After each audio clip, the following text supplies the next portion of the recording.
我们古代非常重视学习，你要把学习放在第一，是吧？学业第一，所以这些我们好好的研究，是吧？好好研究都有特点的。整个一共呢是全书分511段，也就是511章，一共是16259个字。这个我数了，可能错了个把字也难说，反正我数了好多篇，就是这么多字，不包括标点符号，是吧？我又要我一些学生数，学生数的结果也是这么多字。你们有兴趣的回去数一数，是吧？你带起你的弟子数一数，是不是这么多字啊？当然有个时候可能啊，有些版本啊，这里增加一个，增加少一两个，这个有可能。第五，《论语》讲什么？《论语》讲什么？你看这个《论语》啊，所以讲有一些这是香港大学著名学者李作芬讲的，读了《论语》了解中国文化的2/3。因为《论语》讲什么？作为中华文化的代表经典，作为孔学的重要载体，内容十分广泛，涵盖了什么？哲学、政治、经济、伦理、美学、文学、音乐、教育、道德、管理等方面的内容，是吧？你看道德里面为人处事的原则方法，对中华民族的人生观、价值观、气质、性格、思维等心理素质和道德行为起到过重大影响。特别是《论语》包含着立身之责、仁孝之道、守礼之教、为政之本、学习之方，都包括。所以我总结呢，我教了这么多年啊，教了10几年，我的体会啊，《论语》讲什么？我讲内容就是3做，所以我这个3做的就好记，教我们怎么做人、做事、做官，是吧？《论语》实践就是3做：做人、做事、做官。我这样概括呢，就比较简单一点，我的学生好接受一点，是吧？你们去读，你看每一章里面的511章、511段，我看都是为了做人、做事、做官啊。经济的内容啊，什么这个政治的那种都体现在这里，是吧？体现在这里。好，这个我简单介绍一下。第6，《论语》之传播，《论语》什么时候开始传播的？我们大体要了解一下，是吧？《论语》秦汉时期就流入朝鲜和日本，你看秦汉时期，所以对朝鲜、包括韩国啊、日本影响是最大的。所以现在呀，韩国提出来，所以你看到韩国啊，它对我们中国传统文化，它是传承的比较好。现在提出来，他讲孔子是他们韩国的，啊，说我们刘校长，你要好好的努力了，是吧？韩国他讲孔子不是你山东的，是吧？韩国的，因为这边流传很早，在韩国影响之大，这个是好好的值得我们思考的，是吧？日本太保令指定《论语》为日本学生的必修课，他专门政府下了个太保令啊，作为中学生必修课。1594年，全教室利玛窦把《论语》第一个把《论语》译为拉丁文，后面译为以法、德、音、俄等多种文字在西方广为传播，所以西方称《论语》是东方人的圣经，东方人的圣经啊。所以我们想，《论语》不仅是中国的，而且是世界的。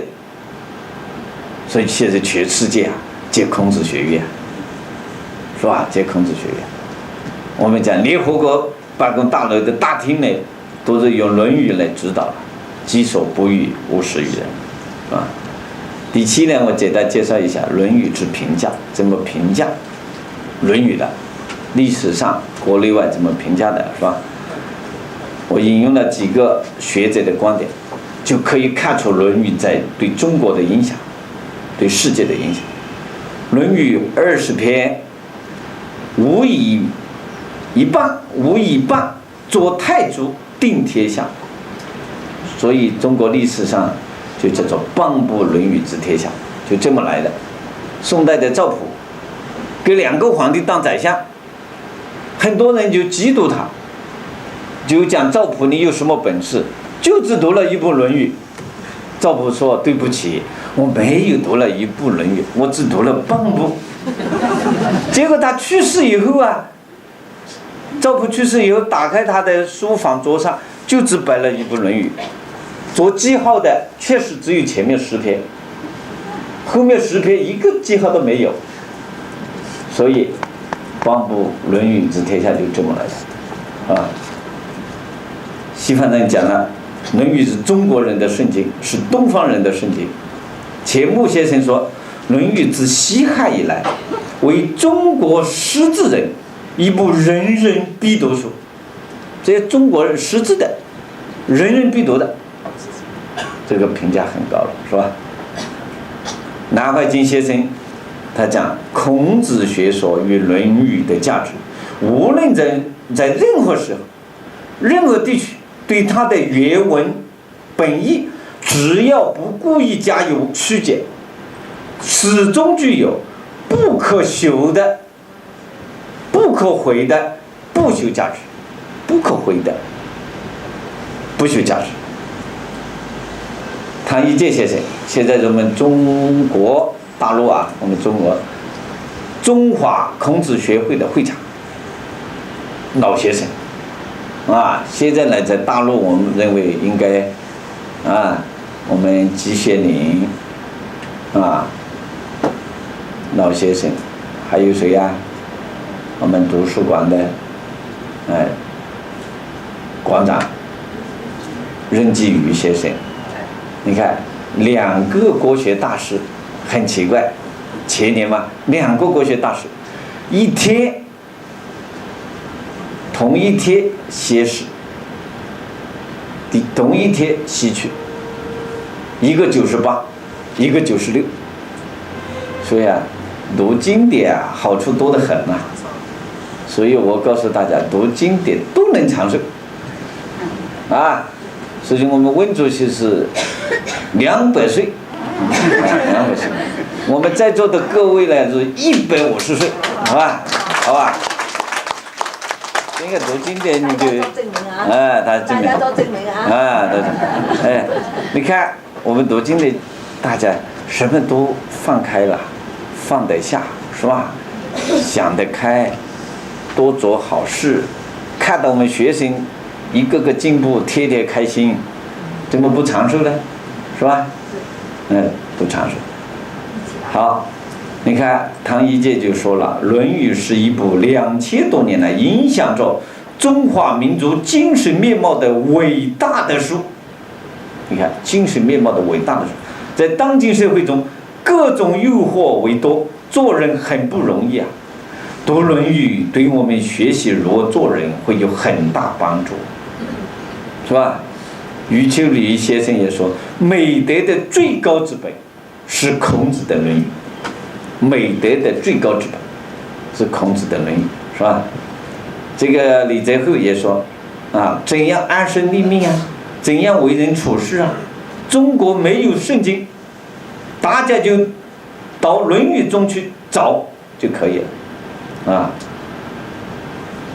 一个学者叫东离子，他说，《论语》是一部哲学著作，一本思想智慧书，更是一部伟大的文学经典。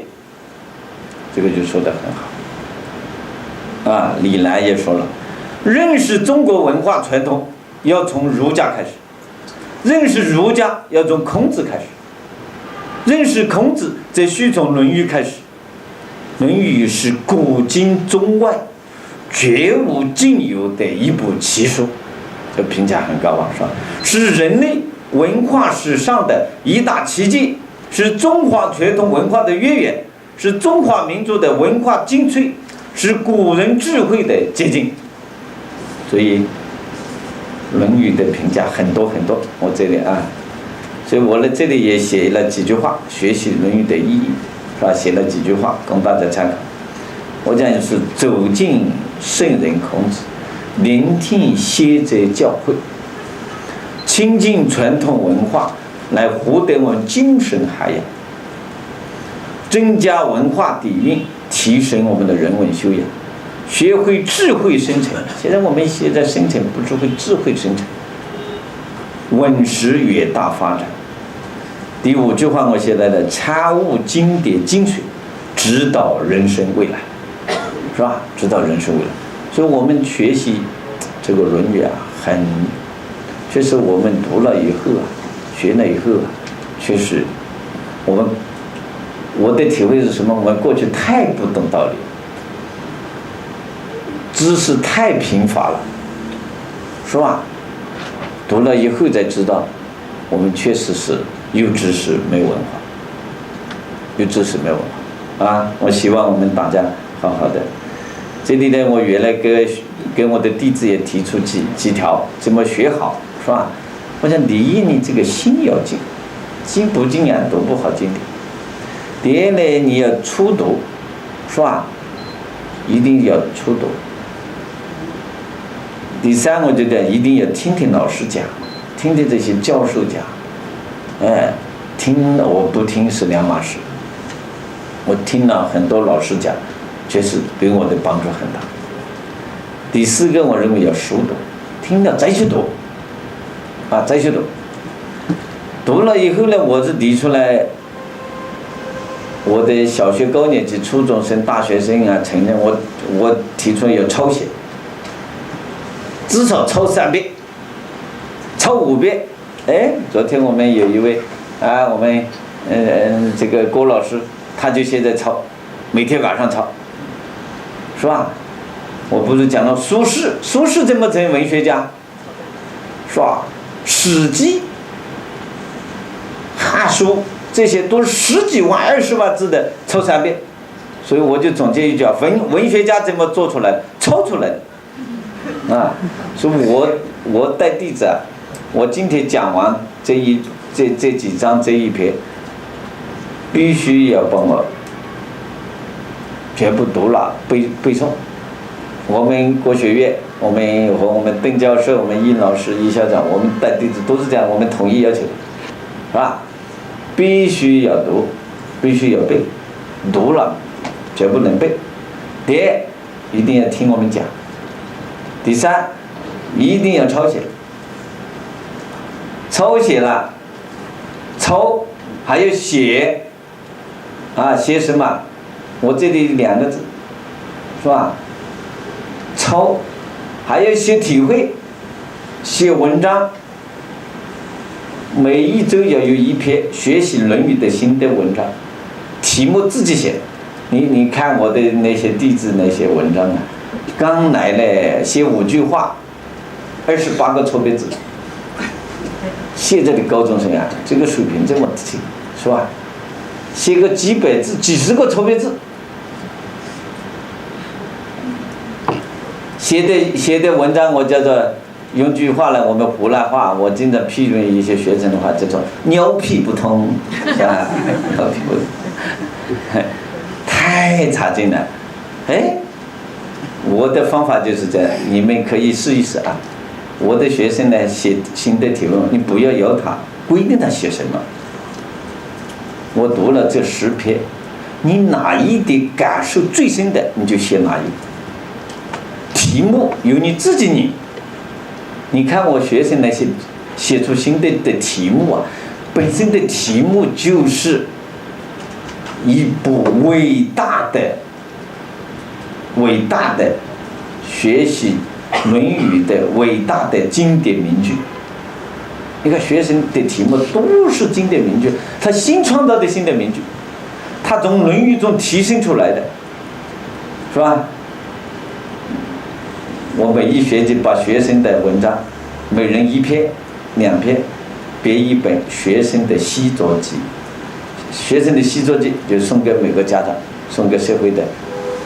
我们很多领导干部来一看我们学生写的文章，都拿走了。哎呀，刘院长给我一本，拿回去给我的孩子看看。你看我孩子，哎呀，研究生毕业都写不出这样文章。实际来讲还是很一般，很一般。但是他们写的，我认为进步也非常不错。因为这些学生都是没写过文章，不会写文章，都是调皮捣蛋的，是吧？所以这是感悟，所以我要有感悟，还要去做，感悟以后要写出来。所以我是这么要求学《论语》的，你们都可以去创造自己的一些经验，好吧？那么我就把我怎么教《论语》的也简单的展示给大家听，因为没时间讲了。你要讲《论语》讲完，最低要1年了，是吧？你们如果有时间，就到我们这来一起学习了，一起进修了，好吧？你看我《论语》首先讲《论语》这一篇讲什么？学而是《论语》的物本之篇。本篇一共16章。其中孔子语录8章，游子3章，曾子2章，子夏、子贡、子禽各1章，一共16章。